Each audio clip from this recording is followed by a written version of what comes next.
The Forge Worlds of the Imperium of Man are marvels of human ingenuity whose creation can stretch back to the dark age of technology. Each of the major surviving Forge planets has a rich and glorious history with a robust and well-established society. These planets have existed for so long that many of the inhabitants of the planet, whether they be nobles or the average citizen, has absolutely no idea how important and unique the technologies they use on a day-to-day basis truly are. Such is the case for the glorious Forge world of Lucius, sometimes referred to as the Hollow Forge.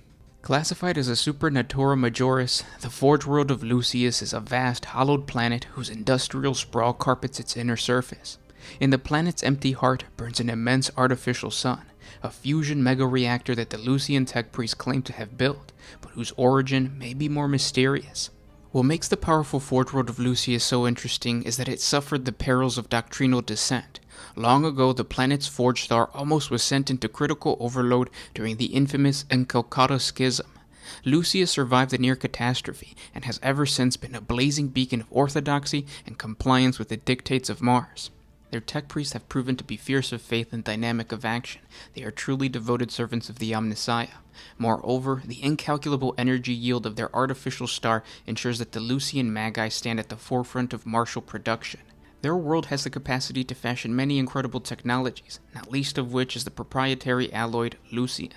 This remarkable substance is incorporated into the ornate masterwork weapons and bionics, which are granted to the most worthy Scutari and the marshals that lead them.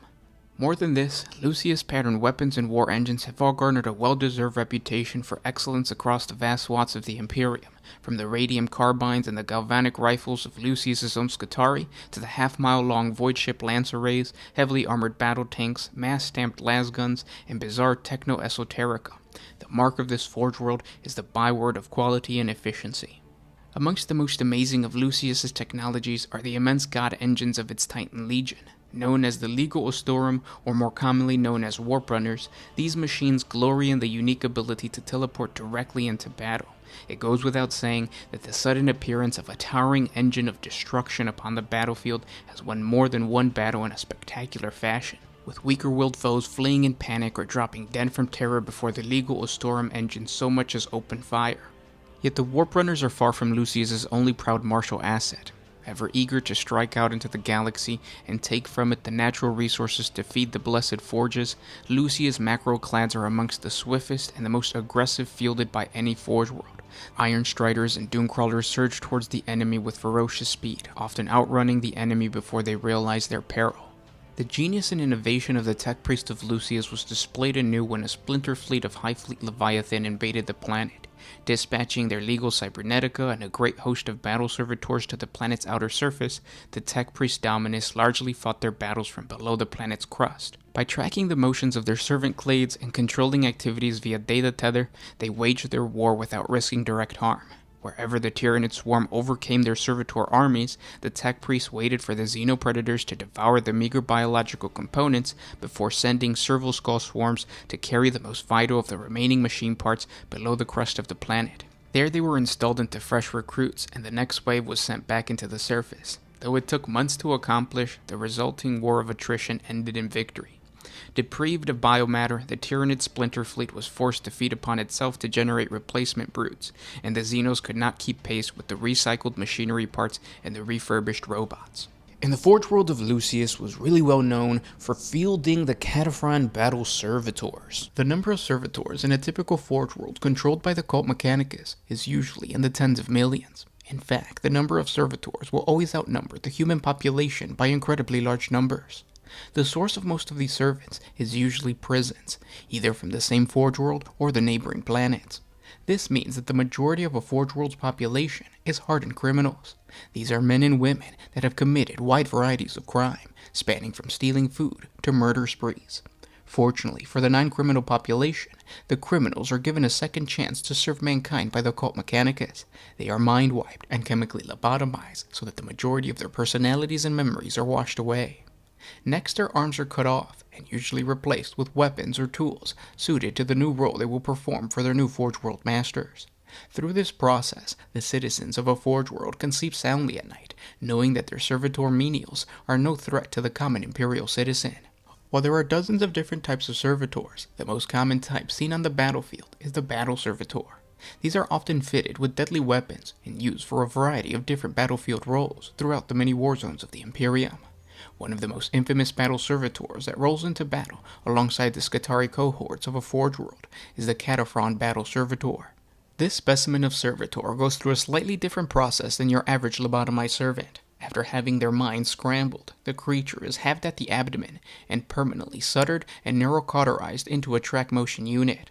What's left of his mind will be hardwired with targeting cognitators, and his voice box surgically modified to better sing binaric praise to the Omnissiah. The process is of course painful to the extreme, but this suffering serves as an atonement for the prisoner, and the sacrifice of the mind of the thief, ganger, or saboteur serves as a sacrifice for the betterment of humanity, and no sacrifice is too great for the Omnissiah. Once the process is complete, a Kataphron battle servitor is born. They are servitors many times the size and power of those used by the rest of the Imperium. Utterly deadly in close combat, they are not born so much as constructed, their every enhancement geared for maximum lethality. They are easily recognized by their growling motion units, vicious hydraulic pincers, and deadly shoulder-mounted cannons. Yet the most vital component of all of this is within, the soul of the violent man. In the beginning, many of the fleshy components of servitors were vat-grown, but it was soon discovered that these artificial organics were unable to bond permanently with the hulking machinery of the Kataphron battle servitors. After some experimentation, it was found that the construct only works properly when centered around the soul of not just a living man, but a particularly violent one. The part of the Kataphron servitor that was once human shows no emotion, but will respond to the binaric imperatives of a tech priest. The process of being turned into a battle servitor preserves something of the sinister spirit of the man. The promise of slaughter, however, seems to accelerate the bulky man-machine. The Kataphron battle servitors can be divided into two major subtypes, the Breacher and the Destroyer. In battle, the Kataphron Breacher rumbles forwards at the command of his tech priest master, fulfilling the role of living shield and battering ram alike. Originally devised to break apart enemy battle lines and fortifications, they are of great use to those adepts who wish to seize a valuable artifact from the clutches of a would-be usurper. As they near the front line, the volleys leveled by the foe thunder around the Breacher with little effect. The thick overlapping plates that cover the flesh parts of the battle servitors make them all but invulnerable to small arms fire. Once their proximity bells chime, Breachers return fire with hellic blasts of energy from heavy arc rifles or the twisting, ripping fields of torsion cannons. While the foe scatters in disarray, the Breachers accelerate, crashing into the enemy lines to crush and kill with piston-driven talons and corrosive arc claws.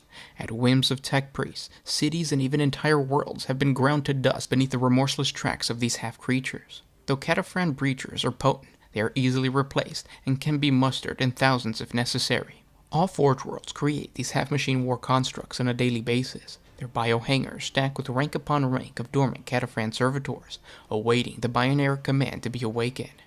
In battle, they are usually callous, and unlike the relic robots of the Legio Cybernetica, the mangled remains of destroyed Kataphron Breachers are regarded as nothing more than scrap metal. Their survival is of little importance, and a tech priest will expend them no more than a space marine would expend a clip of bolter shells. And then there are the cyborg horrors, known as the Kataphron Destroyers, which only exist to kill. There is perhaps no purer calling in the galaxy than that of the living weapon, especially one unsullied by the responsibility of morality or even thought. All servitors are ultimately only tools wielded by the hand of another, and the Kataphron Destroyers are no exception. When such a battle servitor is controlled by the adepts of the machine god, they become destruction incarnate.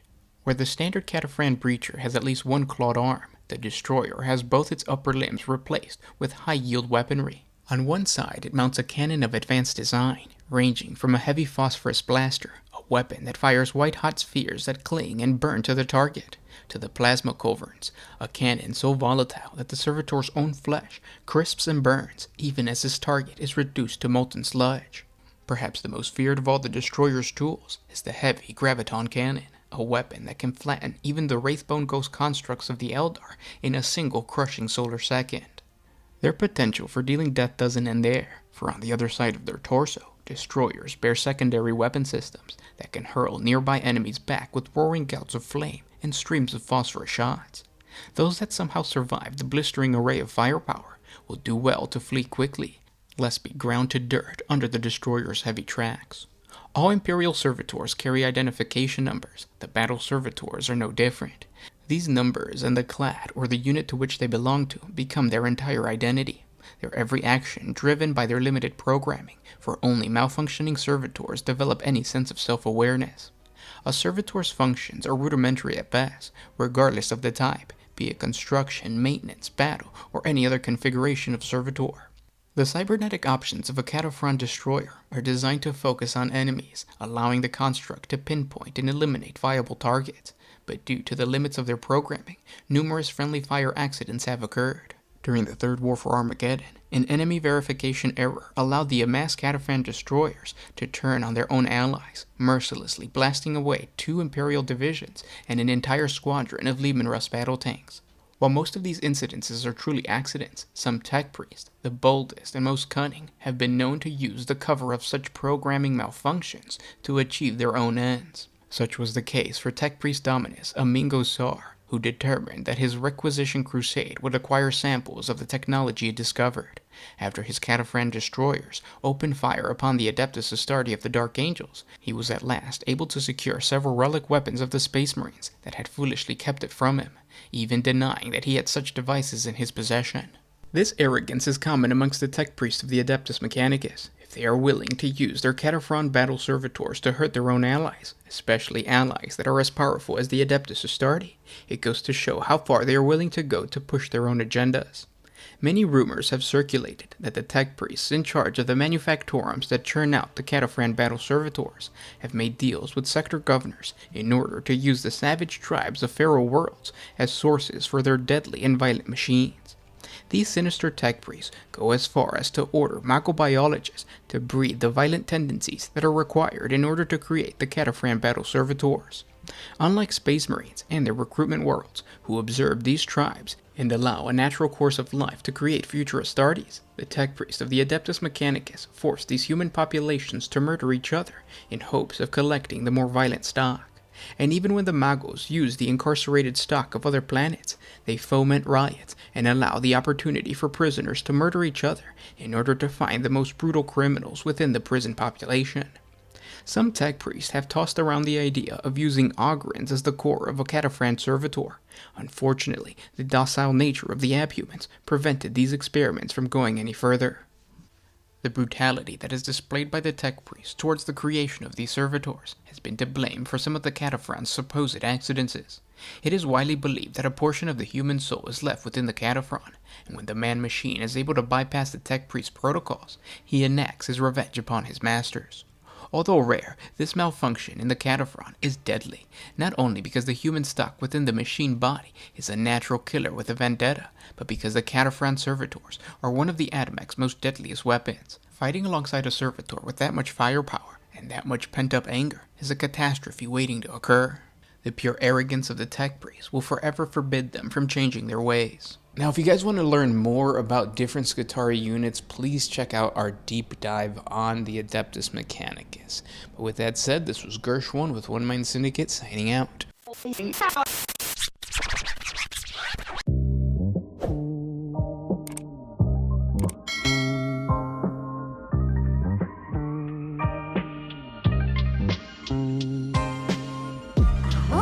used to put my freedom first.